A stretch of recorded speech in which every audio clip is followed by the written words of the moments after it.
महाराष्ट्र के pass industry की power है। अजून एक प्रकल्प महाराष्ट्राऐवजी गुजरातकडे गेलेला आहे। भारतातला वेदांत समूह आणि तैवानची फॉक्सकॉन कंपनी यांच्या संयुक्त भागीदारीतून महाराष्ट्रात येऊ घातलेली तब्बल 1,66,000 कोटी रुपयांची गुंतवणूक आता गुजरातकडे वळली आहे म्हणा किंवा वळवली गेली आहे असं म्हणा। महाराष्ट्र के पास एग्रीकल्चर की पावर है। सहकार क्षेत्रातील एकेकाळची राज्याचं वैभव असलेली महानंद ही संस्था आता एनडीडीबीच्या ताब्यात जाणार आहे आणि एनडीडीबीचं ऑफिस आहे गुजरातमध्ये।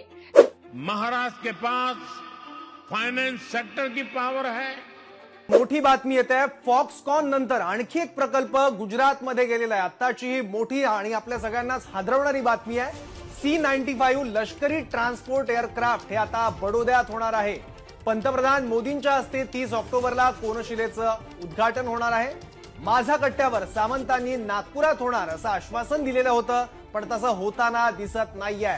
केंद्रासोबत पाठपुरावा सुरू असलेल्याची ही ग्वाही त्यांनी दिलेली होती, पण महाराष्ट्रात होणारा 22,000 कोटींचा आणखी एक प्रकल्प हा आता गुजरातमध्ये गेलेला आहे।